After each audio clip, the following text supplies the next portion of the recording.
Chapter The Same Spirit, New Labels. The clothing of religion changed. The heart behind it did not.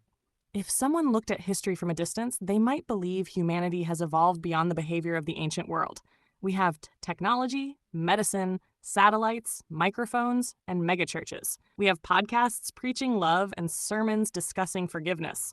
We have conferences, worship bands, and global religious networks.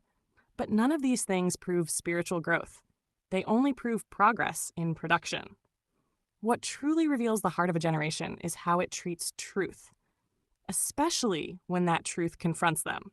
In the days of Jesus, the religious elite wrapped themselves in scripture, tradition, and authority. They used holy words to justify hatred. They used their positions to silence the innocent. They believed their interpretation of God was perfect.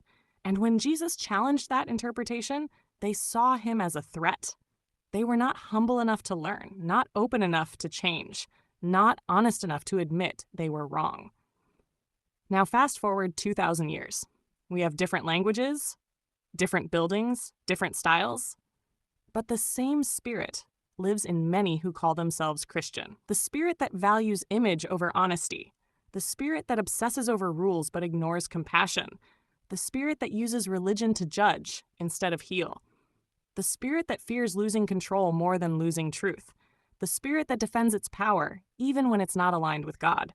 These are not new enemies. These are recycled roles.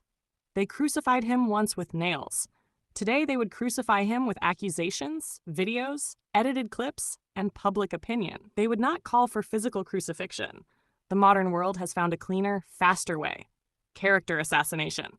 The same spirit that once shouted, "Crucify him," would now shout, "Cancel him," and believe they were doing God a service. Labels changed, technology changed, but the heart behind the opposition did not. When Jesus returns, not in the clouds, but in the form of truth spoken through a real person, the world will divide exactly as it did before. And those who believe they are defending God will be the first to attack him again.